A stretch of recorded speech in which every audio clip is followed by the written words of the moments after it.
I'm hungry when I'm on television. All right, let's call this workshop to order. I believe the gentleman from Kimley Horn will be leading the workshop. It's my understanding that the other two commissioners will not be joining us this evening, so it'll be the three of us. And we are excited. So, Don? Who's? Yeah. I mean, yeah, you want to just have Kimley Horn start? Yeah. Okay. Yeah. Good evening, Commissioners. I think, as most folks realize, Kimley Horn and Associates was hired by the county to complete a bicycle, pedestrian, and blueways facilities master plan. No, I was just waving at that guy. He's waving at his fans. I'm sorry. I'm waving at Gotcha. Pay attention. Sorry. No, that's fine. I saw those back there. And basically, we're here tonight to conduct this workshop, and this workshop is to discuss the preliminary recommendations for this plan. We've kind of broken it down into those kind of main categories: bicycle, pedestrian, and blueways. There's also some policy recommendations that weave themselves throughout. I did provide you a series of maps just in case you can't see it on the PowerPoint.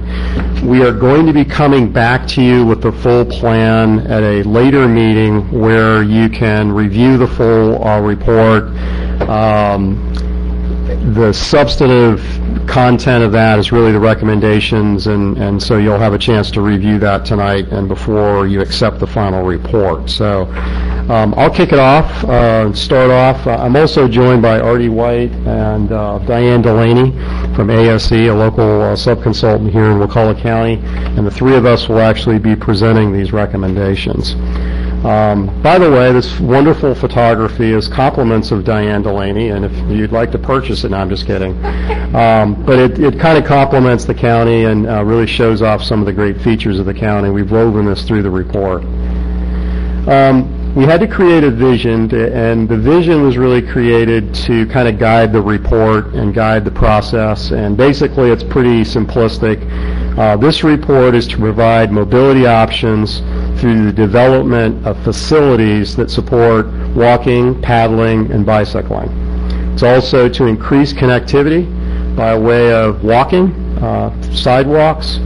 It is to provide regional connections, connecting to other counties. Capital City to Sea Loop Trail is a part of what we're talking about here tonight. And the biggest one really is to promote economic opportunities in the county. And I'm going to talk about that throughout this presentation. We did an existing conditions analysis. We looked at everything that you have here in the county, what your attributes were. We found obviously there's a lack of sidewalks, there's a lack of connectivity.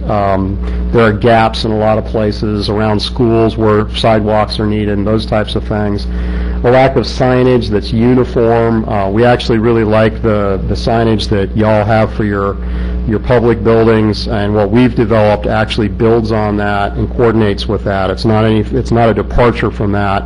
It complements that, and we'll show you that later in the presentation. And then you also have wonderful attributes in terms of waterways, rivers, streams, and we've developed a blueways plan that will complement that along with your shoreline. These are just some images. Obviously, you've seen this before in the previous work with the Crawfordville Town Plan. 319 is a rural typical section. There's no bike lanes. There are paved shoulders. They're not designated. There are no sidewalks. Very limited connectivity. So walking is a pretty tough option, as you all know.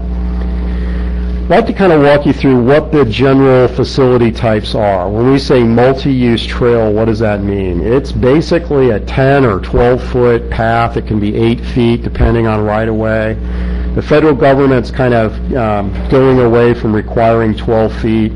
Frankly, in most options, 10 is a really good width. Unless it's a high traffic area, you might want to do 12. and it's usually constructed with asphalt. Asphalt's really important because that's what runners and walkers will use. If you construct these things out of concrete, they simply will not use the facility. So really important to use asphalt. It's a little cheaper than concrete as well. Sidewalks have to be constructed to ADA standards, and we've got a set of design guidelines in the report to help guide you all in the future. They have to have ramps. They've got to be 5 feet wide. The slopes have to be carefully planned out, and we've got this included in the design guidelines. Paved shoulders, you've actually got quite a few of these in the county. We would highly encourage you all, as you're doing your resurfacing projects, to include the 5-foot paved shoulder in your resurfacing projects if you can do that. It's a big safety improvement for cyclists.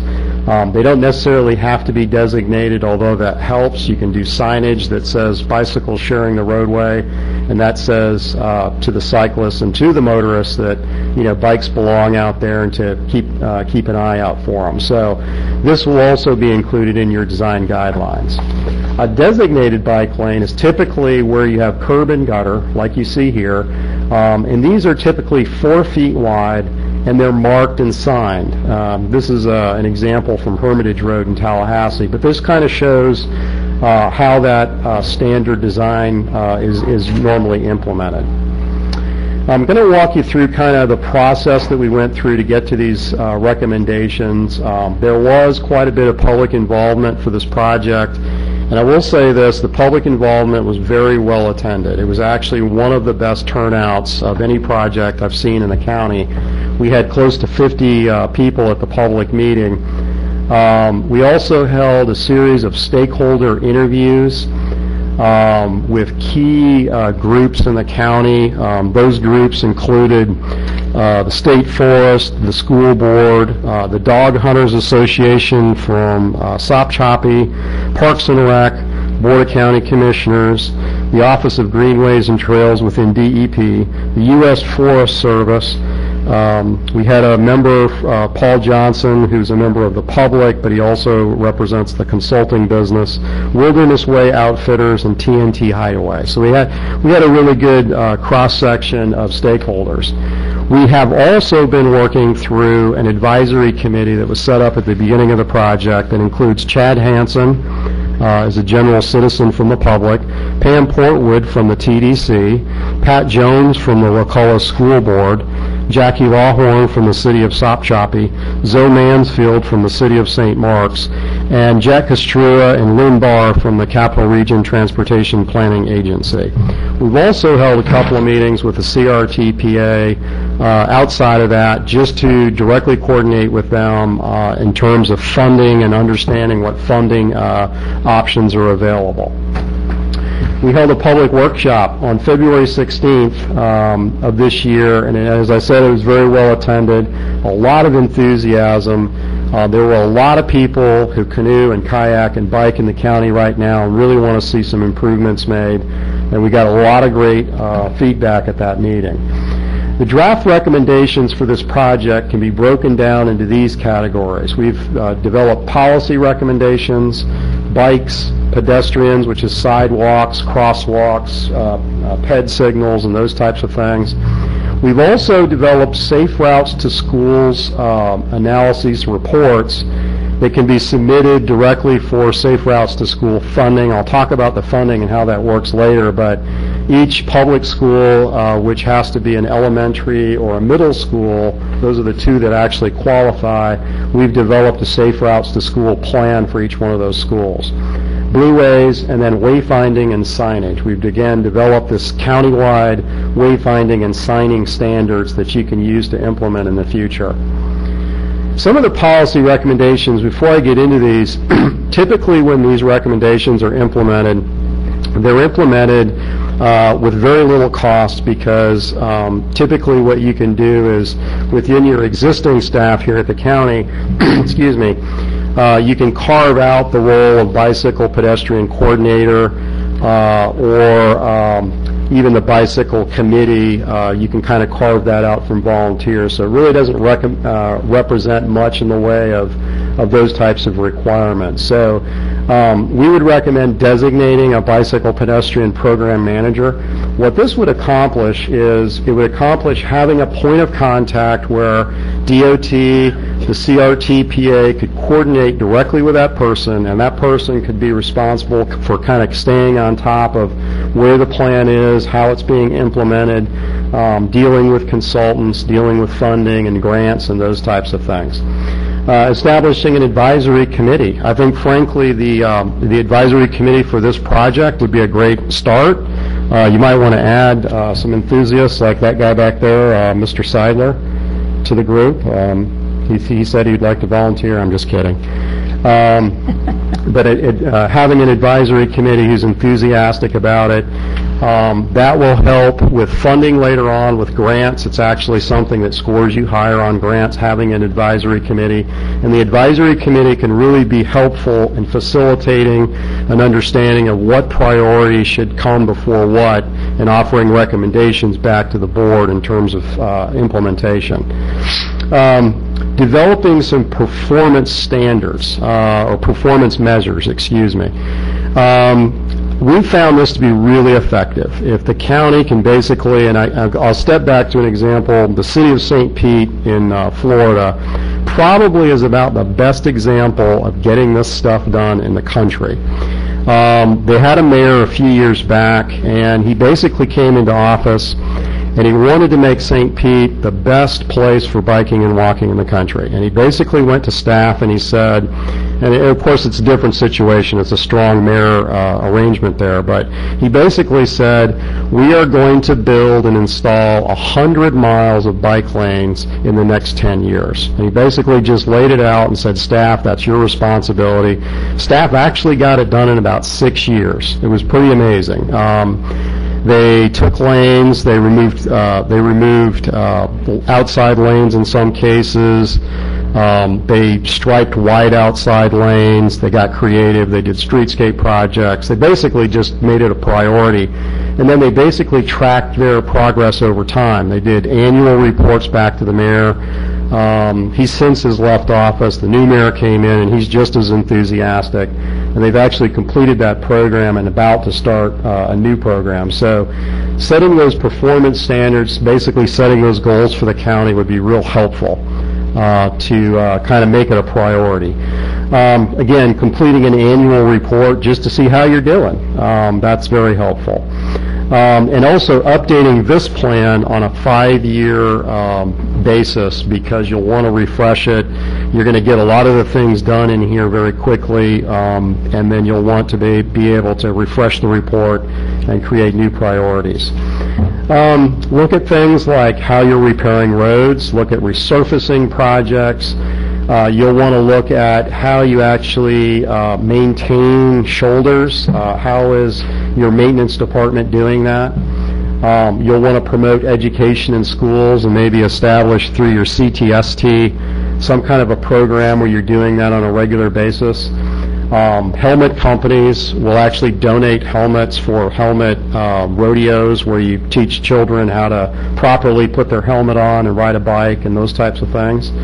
Education programs, the CRTPA actually has folks that can actually help you with that, going out to the schools and teaching kids how to ride within the law. And then maybe one day even applying for the Bicycle Friendly Community designation or the Blue Ways Community designation, which would be a great sense of pride and attract a lot of business and folks to the county. I'm going to start talking about the bicycle recommendations. This is a long list. I'm not going to go through this list, but I am going to show you some maps. I'm going to start off by talking a little bit about multi-use, multiple recommendations that include multi-use trails, widening shoulders, signage, and paved markings. This map, I think you have it in your packet there in front of you, basically shows all of the recommendations. I'm looking for my, whoops, what did I just do? There we go. Basically shows all of the recommendations. And basically what you can see is when you overlap the Capital City to Sea Loop Trail, which is basically every single one of those except MLK, which is that light blue trail. You'll find that these recommendations pretty much mirror the Capital City to Sea Loop Trail Loop, with a couple of really important additions, which I'll get to here in a minute. But it actually, when fully constructed, would provide a very comprehensive system of trails. Artie, what do you say, a little less than 100 miles of multi-use trails in the county. It probably, when constructed, it'd probably be one of the most extensive ones in the state. One of the things that we found in looking through research is that the longer the trail system, the greater the draw is to the area from people coming in from the outside. We recently did a plan down in the city of Inverness, which is directly on the Withlacoochee Trail in Citrus County, and that's a 46-mile trail. And we actually found that there were people that came from all over the country just to ride that bike trail. So they flew in, had their bike shipped in, stayed in hotels for a week, rode the trail, stayed, used all the restaurants, and then left. And that's actually pretty common in the state of Florida, which is why the state puts such a big emphasis on it. So when constructed, this would have a much larger draw than you currently have by way of the St. Mark's Trail. The first one I'd like to talk about is Ocklackney Bay Trail to Sopchoppy. We actually had this in as a recommendation, but then actually staff, we actually had a meeting with the city of Sopchoppy this morning to discuss this, but how to connect the Ocklackney Bay Trail into the city of Sopchoppy. Basically, the corridor right now terminates right at 319 outside of Sopchoppy, and this would actually bring it right into the downtown area. What the city told us this morning was that they actually just acquired some property in downtown Sopchoppy, and they're interested in converting that into a park that will help support the scenic byway, be a trailhead, serve as a center for the Worm Grunting Festival and other things that they have going on. It's right across from the depot. The depot will be converted into a museum for the railroad in Sopchoppy, and so it actually would have a lot of great synergy with that, and very fundable project. And so basically the steps are right now, I think your staff is going to be setting some things up with CRTPA to start talking about this, but we feel like this will be a project that we can get funded fairly quickly and have a lot of great impact on the Ocklackney Bay Trail. This map kind of shows you the Ocklackney Bay Trail from Masha Sands all the way up into Sopchoppy, including when you include the connection that would go into Sopchoppy, you'd be looking at a bike trail that'll be about 12, almost 13 miles long. And by the way, Phase 4, which is through the refuge where the title of the trail is right there, was actually advertised, I believe, this morning. And for contractors, we expect the construction to start on that sometime in July. So we're really excited about that. Things are happening. There's some momentum that's being built here, and we just need to keep the positive momentum flowing. The number one priority, though, coming out of public involvement was the US 98 corridor. The reason for this, it's broken down into several segments, but basically it spans from 59, which is the road that takes you down to the lighthouse to the east, all the way over to the bridge at Ocklackney Bay Trail. Most likely the trail would probably be on the north side of 98. And as I said, we've broken it down into some logical segments because it's obviously not going to be constructed all at the same time. The highest priority out of all of this is the section from basically where the middle school is all the way over to the elementary school at Medark. And the reason for that is that there's actually quite a bit of traffic between the middle school, the high school, the Wildwood Country Club. The high school's golf team actually walks over there. The school's cross-country teams are actually training out in the road right away right now, which is a very unsafe condition. The bike trail would actually provide all of those uses a much better opportunity. There's a lot of foot traffic from the high school and the middle school going to the park that's over there where they use that for baseball and basketball and those types of things. So just a lot of use in that corridor, and then connecting it over to 319 and eventually over to Medark. One of the lessons that we learned, and we thought that originally that a lot of the US 98 trail would not be constructible, but we just recently learned in permitting Ocklawackney Bay Trail that there was that one section just before you get to Panacea where there's wetlands on both sides of the road. We thought that was pretty much unconstructable, but we just recently learned that we were able to get permits for Ocklawackney Bay in that same situation by using a boardwalk. And so we've kind of solved that problem. So this actually is a very realistic thing. The most significant thing about this corridor, though, is that it's part of the Capital City to Sea Loop Trail. And I'm going to talk about that a lot more when I get back into the funding and implementation discussion here in a moment. Before you leave, Yeah. with like those chunks of the road, when you're acquiring space, when you're acquiring property for the bike trail, are you planning to try and see if the people will donate the property, or are you looking to try and have grants that will purchase the property? Right away. That's actually the great news, is that right now we don't think any right-of-way will be required. And the reason for that is a long time ago, this has been a state facility for a long time. There's so much right-of-way out there. It was originally set aside to be a multi-lane facility. And you are actually able to construct a bike trail in that right-of-way so long as the state doesn't plan to widen it in the coming 20 to 50 years. And I think, as all you know, the volumes on that road are so low, it'll never be widened in our lifetime. And so that's why the trail is constructible within that right-of-way. That right-of-way is almost it's more than that. I think it's 240 as I recall, but it's actually very wide right-of-way. So you could have plenty of space between the people going 70 miles an hour and the people biking. Not only that, but the trail actually could be located on the other side of the tree line. It's so wide there. And actually the Florida Trail actually uses a part of that tree line currently. Okay, so it would be North side. right, north side, but beyond the swale and even the upslope back in the tree line. Correct. Okay. Yeah, correct. Okay. In most cases. And where we are right now is we're actually conducting, in the scope for this project, we've got what we call an engineering feasibility study currently underway, which is looking at things like utility lines, drainage, what fuel killers are out there, where the corridor should go, looking at environmental.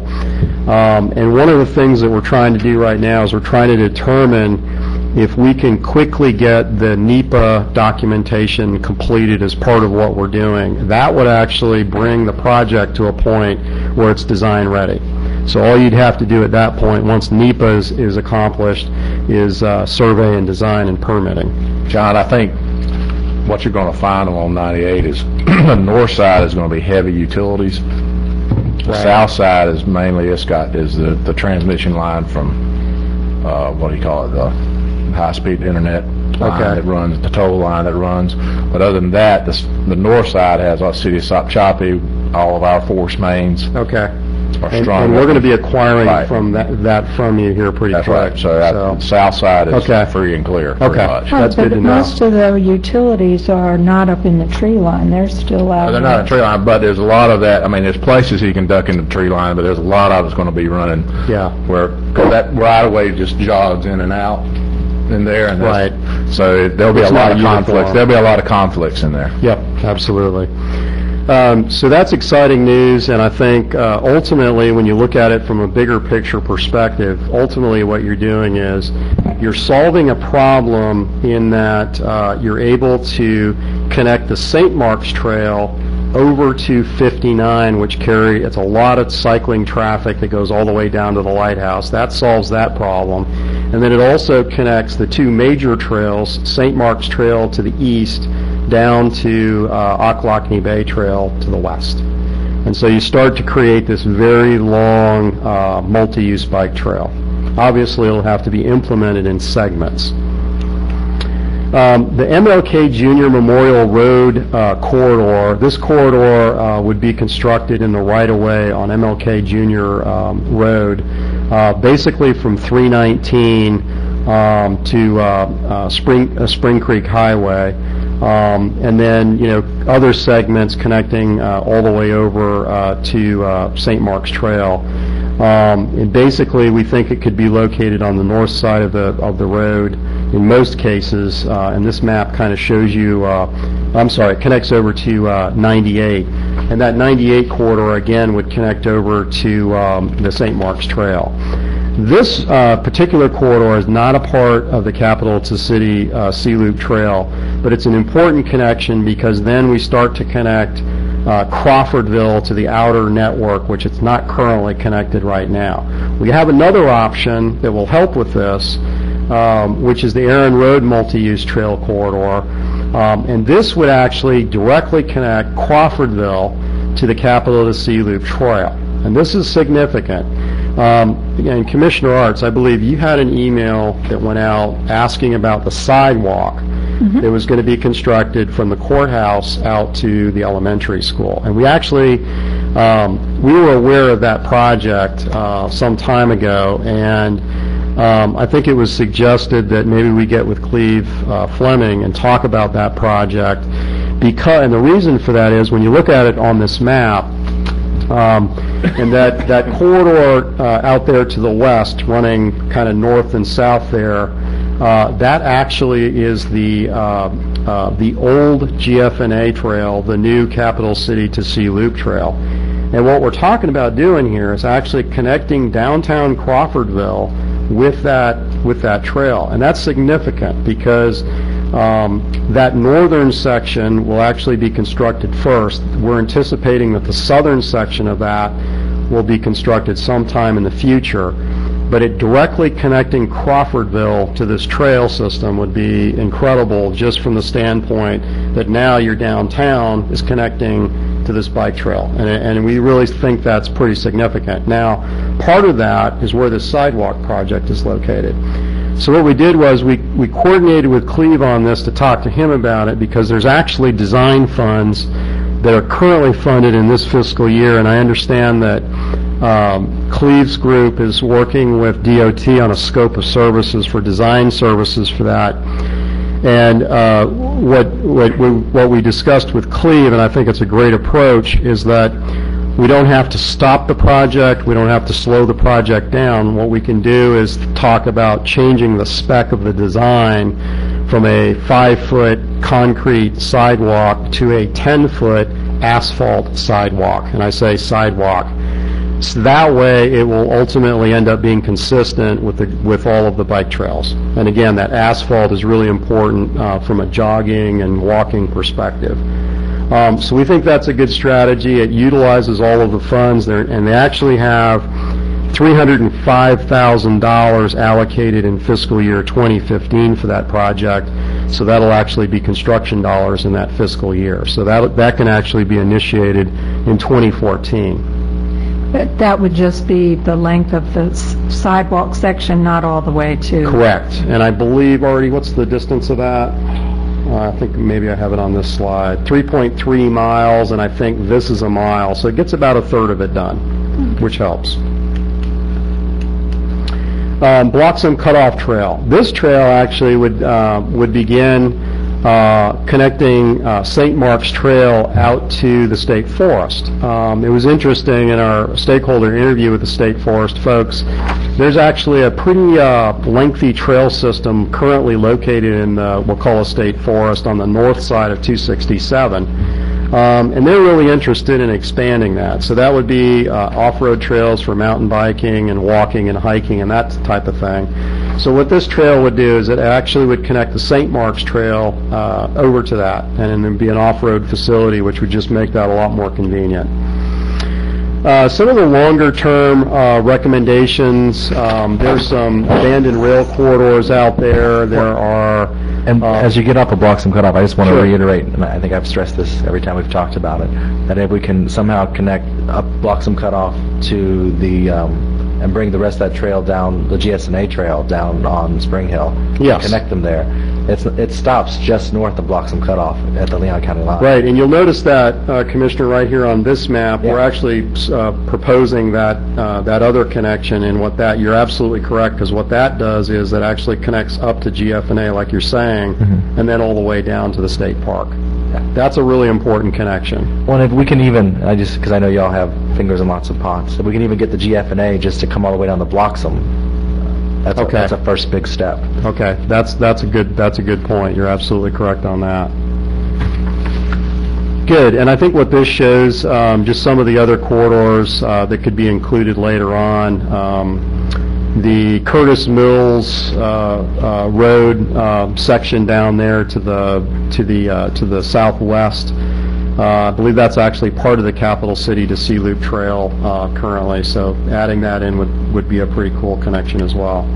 Some of the pedestrian recommendations, we actually reached out to St. Mark's and Sop Choppy. Panacea had already done some work in this area, and then we also included all of the recommendations from the Crawfordville Town Plan.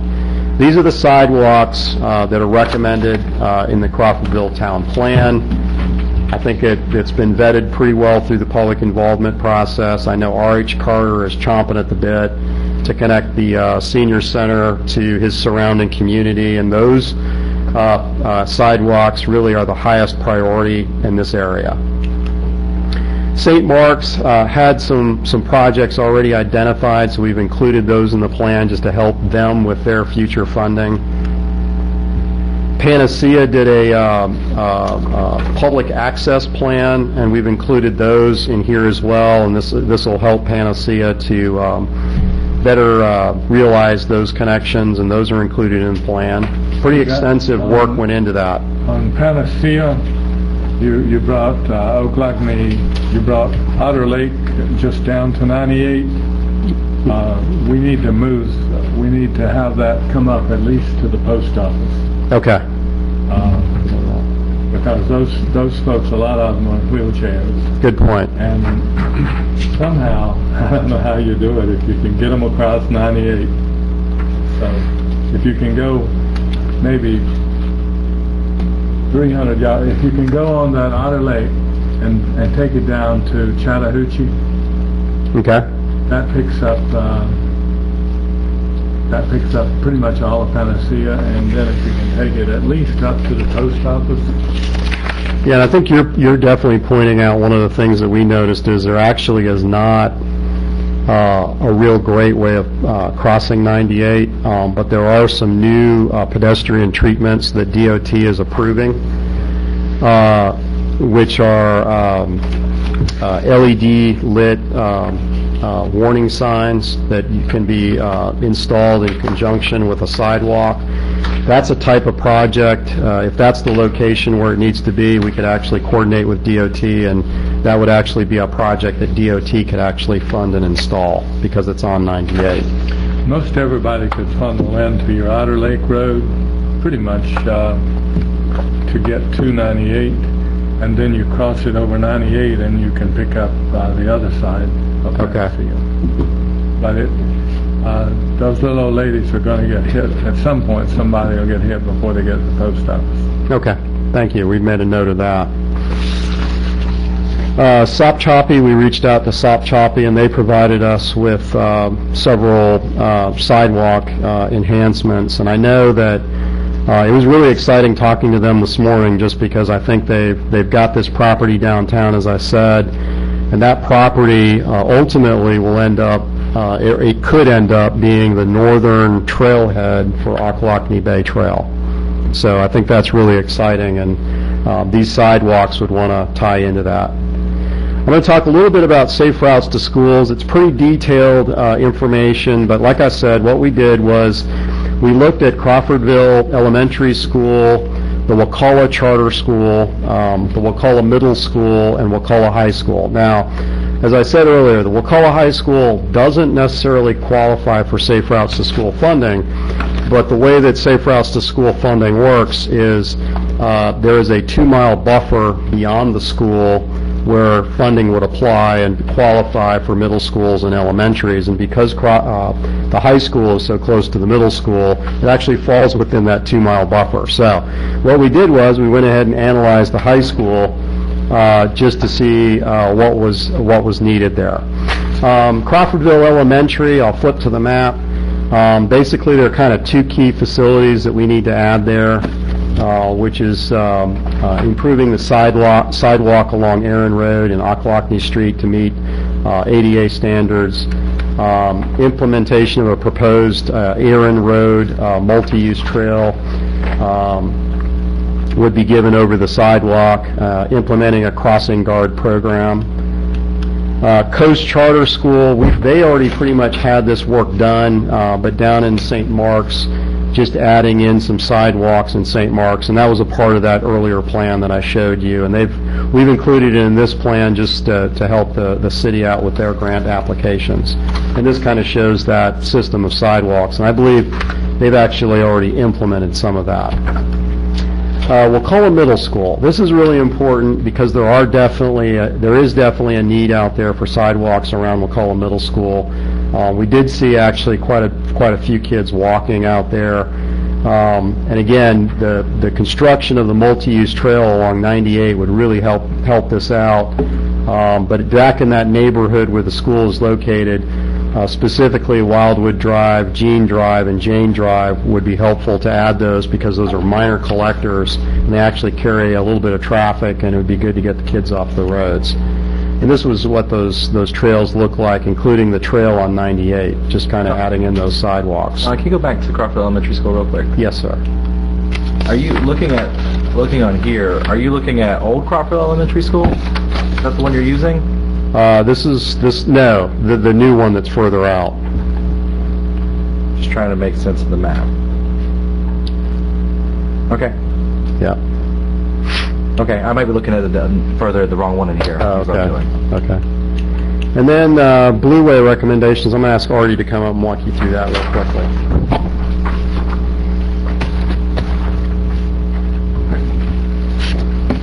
All right, as you already know, Wakulla County has some great blueways. The state has actually designated several of them. The northern portion of the Wakulla River is designated is basically down to 98. Below that, there's a couple of access points in the city of St. Mark's. That's not part of the designated paddling trail from the state of Florida. But the northern portion is, you have the Sopchoppy River, you have the lower Ocklawackney River paddling trail, and the Florida Circumnavigational Saltwater Paddling Trail. So we put a lot of emphasis in the plan on addressing those blueway facilities. But we also looked at some recommendations for the St. Mark's River, especially around the Newport campground area, and the Gulf of Mexico, specifically the Appalachia Bay. We looked at providing some facilities there. Bottoms Road was one of the areas that we looked and paid a lot of attention to. But we identified very specific sites along each of these blueways where you could do some enhancements to, one, make canoeing, kayaking a lot more appealing, providing some enhancements to the actual launch facilities, providing parking, providing amenities. Some of the recommendations we looked at was actually extending the designation of the Wakulla River as a paddling trail down to the confluence of the St. Mark's River and the Wakulla River. That way you actually pick up the launch points in the city of St. Mark's. Designating the St. Mark's River as a paddling trail, the primary launch point for that being the Newport campground. Again, with the amenities, looking at picnic tables, trash cans, making sure that when people come and visit and actually use the paddling trails, they don't throw their trash on the ground and kind of leave it a mess. Providing changing areas, restrooms where feasible. Looked at different treatments, and I'll show some examples of the different treatments for the launch facilities. You can use synthetic matting, you can use rubberized matting, you can keep it a natural area as long as erosion wouldn't be a problem at those sites. Another recommendation we had was applying for blueway as a blueway community. This really helps bring a lot of exposure to the county and attract ecotourists, paddlers to the area. I'll get into that in a moment. These are actually different treatments that you can do. Like I said, for canoeing and kayaking, you can have natural area launches. These are great if the area is not prone to erosion. Other options are putting an industrial matting that's kind of a rubberized matting there that helps prevent erosion, but also kind of keeps the bottom of canoes and kayaks from getting scratched up too much. The dry dock is a great option. Originally, these designs were for airboats. You would put your airboat on the wooden slats at these dry docks. But people found that they're very effective for canoeing and kayaking, again, avoiding damaging the bottoms of canoes and kayaks, things like that. The synthetic turf is actually a really inexpensive but very effective option, and depending on how much light shines on the synthetic turf, you may have to pressure wash it once or twice a year. So it's really low maintenance, very low cost, but actually makes the site a lot more usable for those who canoe and kayak. And it's kind of what they look like. Again, these are really low impact improvements you can make to really enhance blueways in canoeing and kayaking and paddling in the county. The Blueway community I mentioned, as part of the Florida Paddling Trails Association, they offer a program where you can become designated as a Blueways community.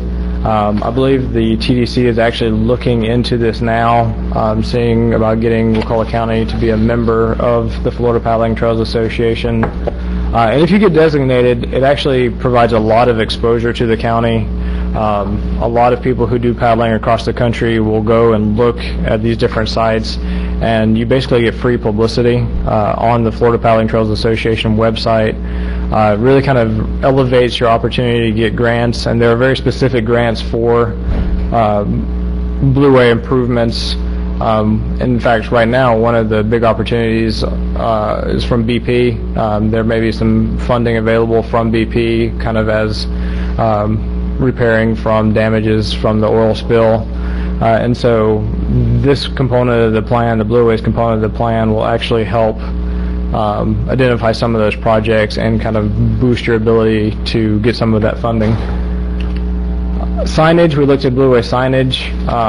Florida statute actually has some very specific guidelines as to what signage can look like on Blueway facilities. We provide an illustration of what that actually looks like. And one of the ways we've actually looked at signage along Blueways is, yes, there is the signage that can go in Blueways, but if there's a place to put it along the shore or on land that you can see from a canoe or kayak, that actually is a lot cheaper of an option. So we're looking into that as an option. And also they stand up to weather a lot better if they're on the shore of the Blueways or on some little islands in the middle of the Blueways. So we're kind of looking at options to make sure that what we are recommending, one, will last longer than some of the other options, but also make sure everything conforms to Florida statutes. Working with the Big Bend Scenic Byway and also taking some of the recommendations from the Maritime Heritage Symposium, both of these entities had a lot of recommendations on how we could market Blueways, and so we were working with them and identified these tours that really, I think, would attract a lot of people to the area. You can tell people about the Florida Circumnavigational Saltwater Paddling Trail, which is a paddling trail that goes around the entire state of Florida.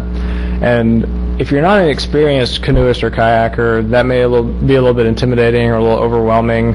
You may not want to invest that much time in doing that paddling trail.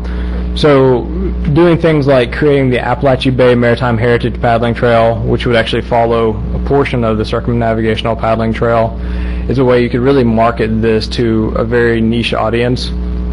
Doing other paddling trails like Spring Creek or Fort San Marcos to the Lighthouse. Some really fun ones like the Tale of Two Rivers, which is the Wakulla River and the St. Mark's River, really kind of turn just going paddling, going canoeing, going kayaking into an experience and telling a story and really learning about the cultural heritage of the area and really tying every component of ecotourism, geotourism, nature-based tourism, heritage-based tourism all together into these activities. So this is really a way that Wakulla County can capitalize on what they have, attract people into the county, hopefully getting people to stay here more than one night, making sure people stay in hotels, eat at restaurants, and really by just kind of improving the marketing of what you already have. So thanks to the Big Bend Scenic Byway and the Maritime Heritage Center and the symposium, these are some really great marketing opportunities. I'm looking at your map, if you can go back to that map. Of course. Probably behind Piney is probably the prettiest place in the county. And that's actually one of them. It's absolutely loaded with oyster bars and any number of birds. Every kind of bird you can think of is on those oyster bars behind Piney and on the east end. Yeah. Yes, sir. The paddling around Piney Island is actually one of the recommendations, and so it would... And you have Skipper Bay. You have Skipper Bay Road that comes into the middle of down there. Okay. That comes off, Skipper Bay comes off 98. There's, it's about a 4 or 5 mile out through the forest, and it's a sandy beach almost with... Just stop talking. I think he's finished. Go ahead, I'm sorry. I thought I turned it off. We're definitely looking at paddling around Piney Island and taking those into considerations. This is actually just a map of one of the tours, so there's multiple ones. In addition to the Blueways, we also, as part of this plan, looked at unified signage and wayfinding throughout the entire county. Kind of really looking at it from two different perspectives. One is branding the county. People come into the county and they see kind of a unified theme, and so you know that you're in Wakulla County. And the other is wayfinding, helping people find their way around the county. This is actually one of the concepts.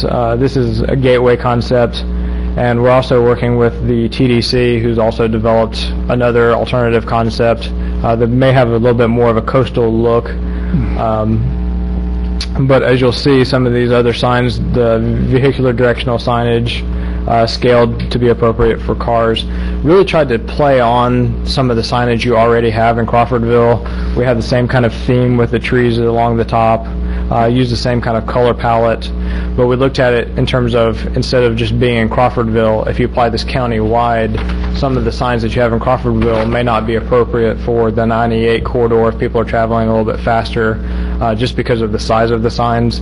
So we wanted to not recreate the wheel, but build on what you already have, make sure it's consistent, but make sure it's appropriate for other places in the county other than just Crawfordville. So we have the vehicular signage, pedestrian signage, which would be more in an urban downtown area as things like the Crawfordville Town Plan is implemented. Informational kiosk signs, this could have maps and other information, maybe even some information about local businesses, so people who come visit can see the kiosks, find out where they are, look at other things to do in the county, figure out where they can go eat, where they can stay, things like that. Civic building signage, just kind of applying that theme that's already there that we're expanding on, and making sure that it's kind of tied in throughout the county really well. The park signage, different landmarks. It could be something like the St. Mark's Trail, or this could be a sign that's at something like the Wakulla River or the Sopchoppy River, just kind of announce that there are landmarks here. As more and more trails are implemented throughout the county, we have a way of tying that same signage theme into mile markers along the trail. And with that, I'll turn it back to John. And I think, I think one of the questions that comes up a lot is, we're going to build all this stuff. What does that mean from a fiscal impact perspective? And obviously, there'll be operations and maintenance costs associated with adding all of these trails. So, but there are some strategies that can be used. Having a group of advocates, users. I know that the Capital City Cyclists, it's a great organization. They have members from all over the region. might be interested in adopting a trail, which is a great way to kind of keep up the maintenance of the trail. But you'll have to maintain these facilities. Incorporating this into the existing street maintenance program is going to have to be key. Maintenance personnel are going to have to be kind of trained on how to deal with these things and maintain them. There's an economic impact, obviously, with that, but I think just from a fiscal impact from the perspective of the return on investment, that return on investment is significant. I think there's some recently completed research that talks about the return on investment for every dollar that you put into a bike trail, and it's above $20 per dollar that you put into it. There's old research that was done, more than a decade ago, and I think that was pretty conservative. And they said, I think it was in the $13 range. So it's pretty significant return on investment.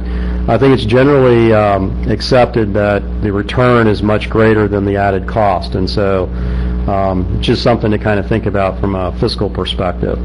These are the project deliverables that we'll be providing in the final report. It's not all in the final report, but basically goals, objectives, and strategies, and just kind of strategies for how you get all this stuff done.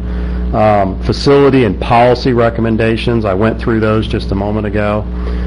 The feasibility report, really important thing. That's the engineering feasibility report. And what we're doing is we're doing that for the #1 ranked project, which is the multi-use bike trail on US 98. But of course, the board could redirect us to another facility if you choose, but that was the one that kind of floated to the top through the public involvement and stakeholder process. We're going to be providing design guidelines so that as you all construct new roads, you'll or retrofit sidewalks or whatever it is, you'll have those design guidelines that your public works department can use as a guide. We're going to include an implementation plan that I'm going to talk about here in a minute. We're going to have one more county commission meeting. We're going to come back to you with the final report, let you look at it and weigh in on that, provide you with the final report. We also have a route map. That route map will be something that will be a suitability map. It'll be for folks interested in coming and riding their bike here in the county. It'll talk about what roads are best. It'll talk about traffic volumes and perceived comfort on the roadway. And the way we normally do these is we kind of do it as an economic development thing where it's got, the rules of the road and education piece on the back side, the map on the other side. And you may even decide to take that and run with that with a chamber, maybe even provide places for people to advertise their businesses on it and print it out. We're providing our second newsletter, and that second newsletter is actually going to serve as the executive summary for this final report. And the great thing about that is you'll be able to use that in your grant applications as an insert to grant applications. I'd like to talk about funding sources. The great thing about having a master plan is now that really helps you kind of leverage that and go out and get funding. As I mentioned, we talked to the CRTPA. The CRTPA has participated. Jack Castrua and Lynn Barr, and I think I saw Lynn Barr here. Wave your hand, Lynn. Lynn's in the audience. They've been participating as we've been going along. We've been coordinating with them, talking about they do have funding sources within their current budget for regional trails and for capital to city to sea loop. And we're going to continue, Cherie and staff, and we'll all continue to coordinate with them. Visit Florida is a great grant source for promotional things like the phone app, map production, website production. And we've identified all these funding sources, and we're also in the implementation plan, we're actually going to talk about each individual project and what would be the likely funding source for those projects. One of the things you don't see on here, I don't think, is the BP money that's available, and we have worked with your staff to provide the Blueways list. And I think the only thing that we would just recommend to y'all, obviously it's your submittal to BP, but we would suggest getting as aggressive as possible with that submittal, and we know you will. there's CDGB, there's Florida Forever Grant Program, enhancement funds. There's just a long list of funding sources. And for each one of these funding sources, obviously they apply to certain things better in the plan, but we'd like to continue to work with you and be your partner in finding money to implement these types of projects and work with you in the future on these types of projects. Other strategies, obviously piggybacking. If there's a project that DOT is coming into the county and doing, let's talk to them about adding the sidewalks in addition to just doing turn lanes. Let's talk to them about doing better crossings. Commissioner, you talked about 98 Panacea. That's a project that they fund routinely. There are new treatments for crossing state facilities that are available now that weren't available 5 years ago. I mentioned the LED lighting warning system where you walk up to the crosswalk and it automatically starts flashing these LEDs. It'll get your attention. The compliance level on those things is almost 90%. It's the highest of any kind of lane marking you can find, so it's really a great treatment. And they're being implemented in a lot of urban areas, very busy urban areas. Public-private partnerships. If you've got a developer coming in, be open about sitting down with a developer and cutting a deal. The developer wants something from you. Maybe they can help you out and build a partnership to get some of this stuff done. The sales tax option, which I know you're working on, we'll call it 2020. And look at those options, and those can be lucrative in terms of providing matches to other grants and spreading your dollars out. I know you've considered a community redevelopment agency or a CRA, and that could be a great mechanism. Frankly, in an urban area, that's how a lot of this stuff normally gets funded. I'm going to ask Diane Delaney to come up and talk about the marketing plan and how to market this. Thank you. That button right there. Well, the marketing plan that we've developed describes the strategies and initiatives to increase tourist visitation and length of stay, to expand the tourism-related economy of Wakulla County, to create jobs, and to increase local usage.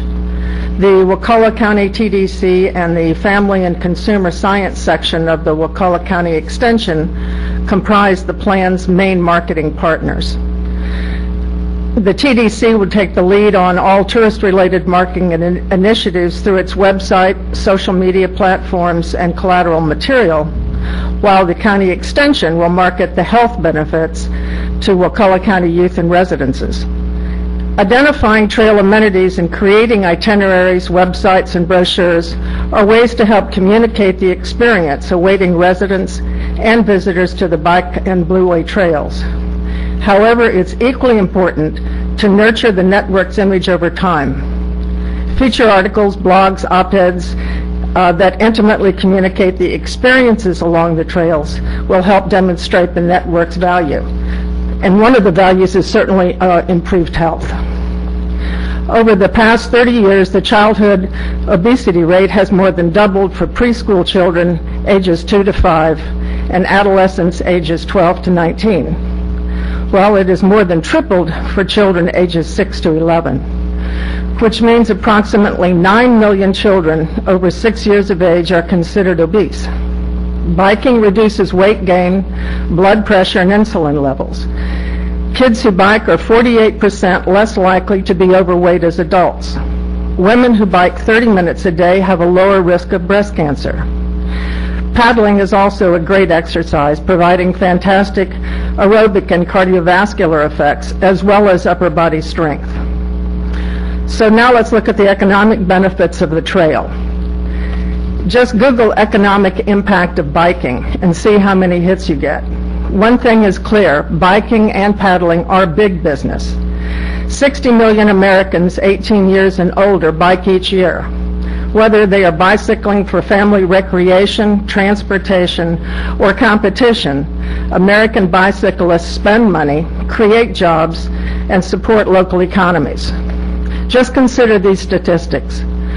Bicycling contributes $133 billion to the U.S. economy, supports nearly 1.1 million jobs across the United States, generates $17.7 billion in annual federal and state tax revenue, produces $53.1 billion annually in retail sales and services, and provides sustainable growth in rural communities.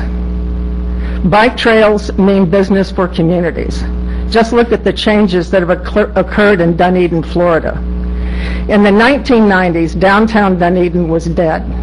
It had close to a 40% storefront vacancy rate with no help in sight. That was until the Pinellas County Trail came to town. Now storefront occupancy rate is 100% and business is booming. Along Wisconsin's Elroy-Sparta State Park Trail, peak season hotel rooms are booked over a year in advance. A study of the trail revealed that the average visitor travels 228 miles to experience that trail alone. After biking a river trail in southwestern Pennsylvania, Bob Benz and his wife purchased a rundown trailside building and converted it into the River's Edge Cafe. It now serves over 1,000 meals a day.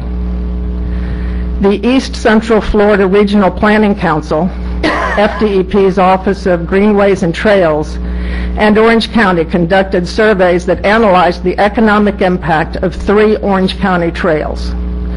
The results showed that 1.7 million people use the trails each year for recreation, health and fitness, or transportation, which supported 516 jobs and an estimated economic impact of $42.6 million.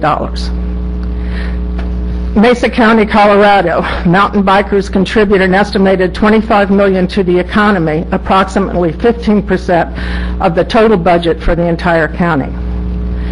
And about John's point about return on investment, one example at Teton County, Wyoming, their biking and hiking trail network cost $1.7 million to build over the last decade, but created an annual economic benefit of more than $18 million. The list could go on, but one thing is clear. The benefits, health, jobs, the money, far outweigh the upfront costs. Trails are also important for vacation planning and length of stay. The quality of bike trails in North Carolina's northern Outer Banks positively impacts vacationers' planning.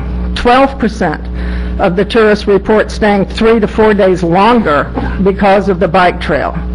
43% report that bicycling is an important factor in their decision to come to the area, but 53% report that bicycling will strongly influence their decision to return to the area in the future.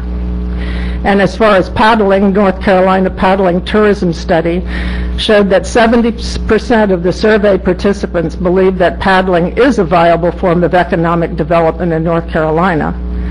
Respondents spent almost $1 million last year on paddle trips outside their local area, but also $300,000 within their local area. We know that Wakulla already has a number of visitor amenities, such as its rural character, fresh seafood, parks, forests, hiking trails, and the Big Bend Scenic Byway. Add to these this extensive biking and paddling trail network, and the county could really become a world-class destination for nature and heritage tourism, which means jobs. To achieve maximum financial benefit, the Wakulla County Economic Development Council should begin analyzing the recommended routes for job creation. For example, right now, the 3 outfitters in the county are all located on the eastern portion of Wakulla near the St. Marks. Expansion of paddling and bike trails to other regions of the county could offer numerous new business opportunities. Studies along national scenic byways show that businesses who actively market themselves as a part of the byway increase their net profits from 10 to 33%.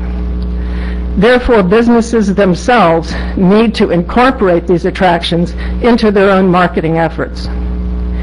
And businesses along the trails need to know the audience they are trying to attract. If these businesses are located on a bike trail, they need to have bike racks, signs welcoming riders, refreshments, and food to sell, etc., etc.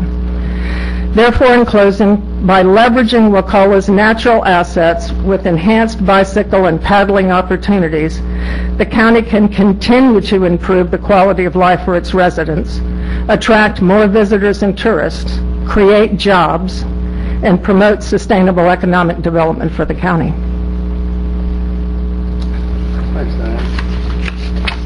Just kind of wrapping the marketing end of it up, it's kind of interesting talking to folks at Visit Florida.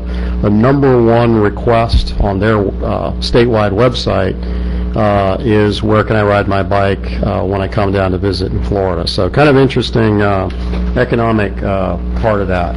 We're going to kind of wrap up here. We're going to talk about one of the deliverables. We think it's very exciting. The mobile app. Why on earth did we do this? Well, it was actually an idea that we kind of spawned with your staff and came up with this idea as part of the marketing plan. How about developing a smartphone app that would provide information about all the facilities here in the county? And so that's what we've done. We've worked with a sub-consultant who provided some programming, who's experienced in developing phone app technology, and this is included in the scope of this project. And basically, we've created it's probably the first ecotourism app that's been developed by a local government in the state of Florida, to our knowledge. We don't know of any others. I kind of searched around. I didn't really find anything. But it's just a wonderful thing, and it's something that you will own. You own it. The county owns this. It can be upgraded in the future. It can be expanded. It can be also brought over to the Android platform. This was developed specifically for the iPhone and iPad specific. And so basically it's currently in the Apple App Store for its approval. We do not expect, it's not on there yet. It didn't come up when I looked. No, it's not in there yet. But I'll tell you what, we will email y'all as soon as we get word on this. We don't anticipate a problem because it's very, it's not controversial, and it's really what phone apps are supposed to be. But it's just a wonderful tool. Let me kind of walk you through this and show you a little bit about it. We've incorporated all your county graphics into it. Again, not recreating the wheel. Very intuitive. You pop up the app, it'll be available on the App Store for free, a free download. We didn't see the need to charge for it. I think let's get the word out.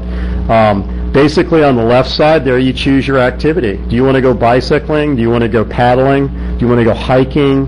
Do you want to go to the parks? Do you want to visit the scenic byways? Do you want to go find out what's local? You can click on one of those activities. The middle screen kind of shows you what would pop up if you selected the Appalachian National Forest from the list that would pop up. It gives you information about it. If you click on the map button, it will map it on the map, and then you can click on the pin, and then you can select your location, and you can provide yourself your own directions on how to get there. It'll provide the hours of operation and just general information about it, pictures about it, information about it, why you'd want to go there. And it does this for all of these different activities. It'll map the trailheads, parking locations, and as I said, it's easily expandable. It's very simple to use. It includes all of your current happenings, features, the scenic byway, all of your ecotourism. It also provides information about nearby restaurants, hotels, etc. So just a wonderful product. And like I said, we'll let you know as soon as it's available. I'll be probably the second one to download it because Artie will get the email before I will. But anyway, it'll be pretty cool. And like I said, it's something that TDC, this would qualify for Visit Florida grant funding. And I think that's one of the things that we're investigating right now is go ahead and maybe move it over to the Android platform if funds become available. And so just a wonderful tool, and I think it'll be great. You can use this in your advertising. Just to kind of wrap up, this is the project we're going to be finishing up in June.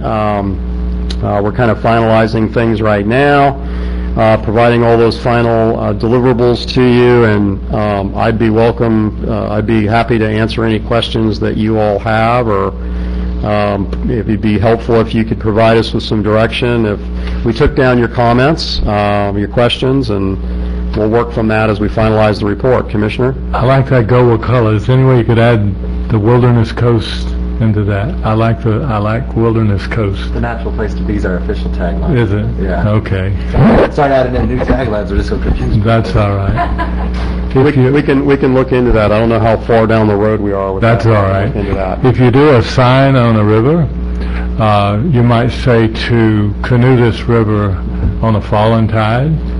The reason I say that is I tried to canoe it on a rising. I tried to come down on a rising tide. It doesn't work very good. Doesn't work too good?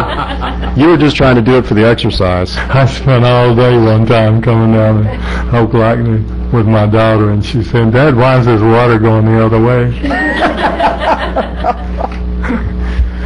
One thing before I leave this, another part of the technology that we would suggest you incorporate in your wayfinding signage is the use of QR codes. We're actually doing that now on wayfinding signage so that you can put the QR codes on there for restaurants or hotels. Users are now using QR codes on their phones to locate and bring up website information. Commissioner Arts, you have a couple comments? Yeah, I was actually holding most of my questions for the end.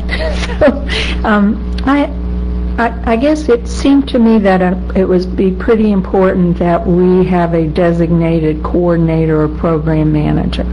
So I wanted to talk to David if he has given any thought yet to who that might be. And I would actually encourage that it be an employee who is passionate about at least one, if not multiple, of these activities. But I think that's important to start thinking about who is going to be our manager. And I mean, I don't know if maybe it should be somehow linked with TDC or whatever. I don't know, but that would be one thing. And I was glad to hear that our current advisory committee can be the basis for a larger, more advisory committee. I think we also need to give who's the thought to this advisory committee. One of the roles of that advisory committee might be to use that advisory committee to coordinate the business of the county, and then provide a member of that advisory committee onto the multimodal committee for the CRTPA, so that you're integrated in that process. Okay. I would make that suggestion as well. Okay. Also,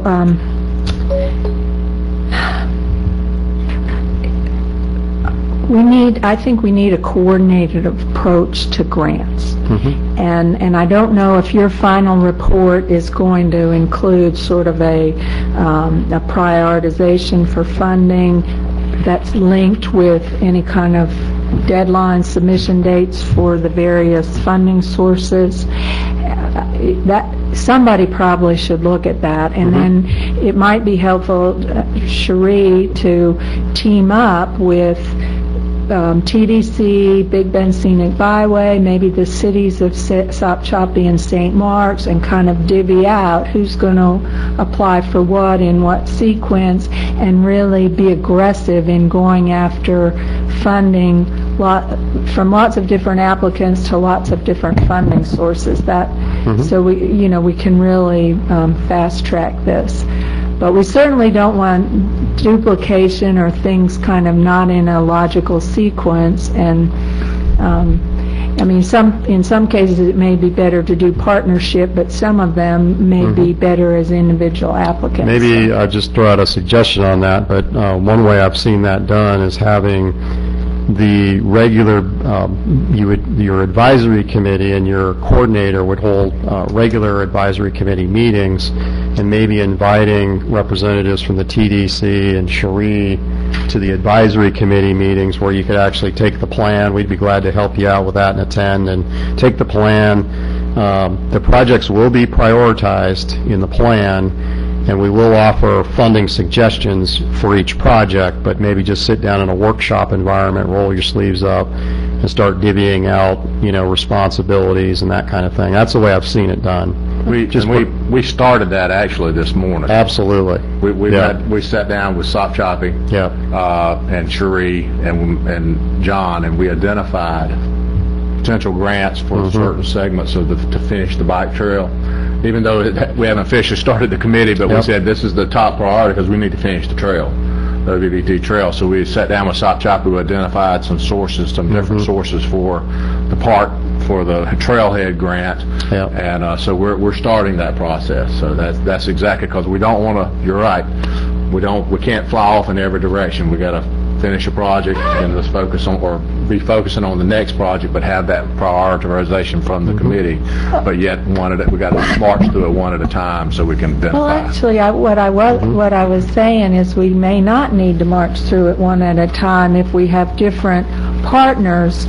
If Cherie writes a grant that the county's going to manage to do one thing, and TDC writes a grant that TDC will manage to do something else, and St. Mark's writes a grant to do something else, and we have these things moving forward together. So anyway, you all know what to do. I'm just encouraging you to get together and kind of coordinate efforts on that. In terms of what's in your report, for the sidewalks recommended at 5 feet, do you think there are any places that they should be wider? Absolutely. Okay. And the Crawfordville town plan, for example, in those downtown areas, they should be much wider than that. Okay. Yeah, absolutely. Okay, because especially Depending with the on senior use. center and Yeah. people driving these little motorized vehicles and whatever, places along parade routes, Yeah. whatever, I think. When we're talking about it from a design guideline perspective, we're talking about the minimum required width is 5 feet, because I know there's misconceptions out there that they can be 3 feet. They really can't. They have to be 5. So yeah, that's what I was referring to. Just Oh, I wasn't finished, but you go ahead if it's about sidewalk. no, well, it is. Go ahead. What is your cost? What do you figure the cost on a 5 foot per linear foot? Linear foot, I don't know. Mile is about 100,000, David? Yep. 1,000 feet. Okay. And I know on the Crawfordville town plan, I think Louie's been working on some things where that obtaining the right-of-way or requiring sidewalks is just a given for any new construction or in the Crawfordville town plan. Yep. And that'll be important. I was a little confused when you showed the slides on the 5-foot shoulders for bike lanes. Oh, yeah. One picture was just a 5-foot paved section going off to the swale, and the other was a curb and gutter. Yes. And you talked about signage, but were you saying that you only do the markings on the pavement for the curb and gutter, or should there be striped lanes and the little signs on the asphalt in those more rural? And again, I'm talking about design standards, and there's a difference between design standards and what you can actually do. So let me go back to those real quickly. The design standard for a rural section, so a rural road is a road like most of the roads here in the county where there's no curb and gutter. So the water runs off, it goes down into a swale, and that's the treatment. Right. The standard for that is a 5-foot paved shoulder, and it's not marked, it's not signed, and it's designed for the safety of vehicles so that they can run off and run back on the road safely, and bicyclists can also use it. Those can be signed and marked, but it's not a DOT standard to sign and mark that road, because that's considered to be a rural road. It's just typically a paved shoulder. If it's a county road, it's much easier. You can sign it and mark it if you'd like, but typically they're not signed and marked. I've seen it where you have a road like this, and then you may decide to put up signs that just kind of remind motorists that cyclists are there. They do this on a bad example is probably a Canopy Road in Leon County where they say bicycle sharing the road. You could very easily put a sign on here that says bicycle sharing the road. The urban section, that is always signed and marked, because that's its specific use of that as a bike lane. And it's done to draw more attention to it in an urban environment. Well, if we do our 100 miles, we set our performance standards and set, would you recommend marking some of those with the paved shoulder? I think it depends. I think if it's a situation where you're not going to have a multi-use trail and you anticipate that it would be a road that had a lot of traffic, then I would suggest yes. If it's not one that you don't anticipate a lot of traffic, I'd say no. And the reason for that is it's just it becomes sort of a sign clutter issue. Do you really want to have all those signs out there on your rural roads? I think some people would say no to that. Okay. Plus, you'll just have less cyclists out there. Maybe we just need to look more closely at where it's marked as paths Sure. there. Okay. That's something we need to, because Ray Winkle. And that was my other question. We're currently resurfacing Ray Winkle, and have we done anything, or can we still do anything to include that at this point? We can. We just need to determine what we need to do, and but do we go to the length of putting the bicyclist sign on there, and where do we go? Will that have the paved shoulders on It's it? already got it. Yeah, it's already done. It's got it striped just like this, minus the curb. Oh, okay. Well, So no, it's got the. Just like this, but minus the curb. That's right. It's got a gotcha. 5-foot shoulder or 4-foot shoulder. But I would suggest signing it. It's like the one before, right? Well, yeah, I'm talking about it's the got the one stripe before. on it. That's right. Okay. That's right. It's like that, but it's Okay. a wider shoulder than that section. Okay. Well, I mean, if that's a county road, I would Yeah. suggest going ahead and just signing it and saying bicycles sharing the Yeah. road, something like, I mean, we have a standard for that, and we'll provide that to you if If you'd you like. can send that to me, Yeah, 'cause absolutely. also we need to mark it on the actual shoulder section as well. I would think that would Absolutely. be. Yeah, we can provide that to you. And Commissioner Arntz, I apologize. I'm I going to have one last question. Okay, perfect. Okay. What do we need to do to make that as a standard policy whenever we're talking about paving or refinishing a road? Just add that to our road section detail. Exactly. The design guidelines that we provide to you, you can just incorporate that into your standards. Okay, that doesn't need to come as direction from us? Not right now. Take Okay. care of that. Forget. That was it from me. Well, no worries. Well, I want to thank you. It was a great workshop. I really appreciate it. There are some citizens that look like they have some things they might want to talk to you about. There'll be time to mingle. Yeah, we'll hang around. Okay. Absolutely. I know that I have another appointment. That's my only concern. Mr. Seiler, I do have could you come to the microphone really briefly? a few things to say To the- that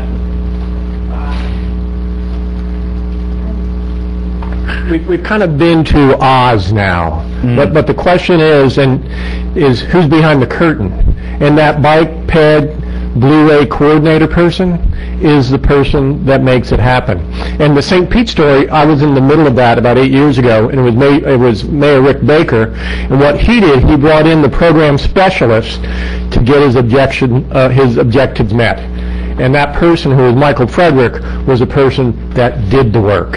He coordinated everything. He did the grants. He kept everything moving. And the reason it happened in 6 years instead of 10 was that one key figure person. Now, the last part of that is, and these partnerships, this started in 88 with Exxon Oil overcharge monies, the first bike ped program coordinators in Florida. There was 18 of them let out in 88, and I was involved with the Florida Bicycle Association. Well, there are partnerships that could be made, and what I would suggest is I do that position, talk with TCC, because they want to put the environmental or the institute here and say, hey, you want to do this? We have this co-venture. Let's split the money with that program person. He works part with TCC in that mission, and he works part with the county. And that has happened in a lot of the different counties where they've had partnerships to get these goals met. So, That's a really good suggestion. That's a very good yeah, suggestion. but that's team building too. Yeah. And and the way to get this to go fast is you build the best team you can build. And with what they want to do and what we want to do, it all fits together. It could happen very, very fast. But the key is getting that right person in here to catalyze it. Thank you. This was very, very nice. Thank you. You sound like a good person for that.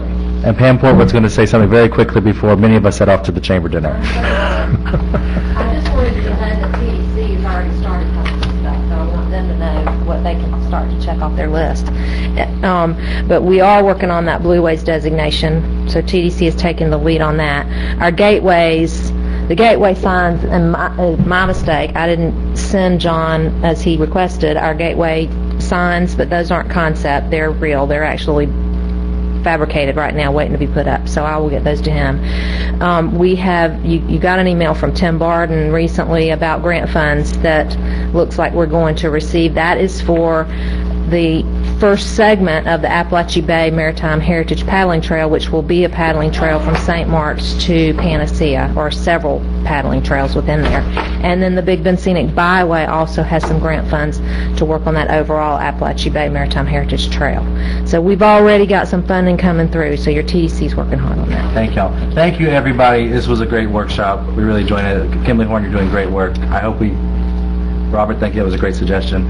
So I hope we can make that happen, too. Thank you all very much. Meeting concluded. Someday someone's going to ask you for those.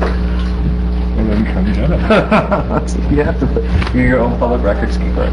Huh? You're your own public records keeper.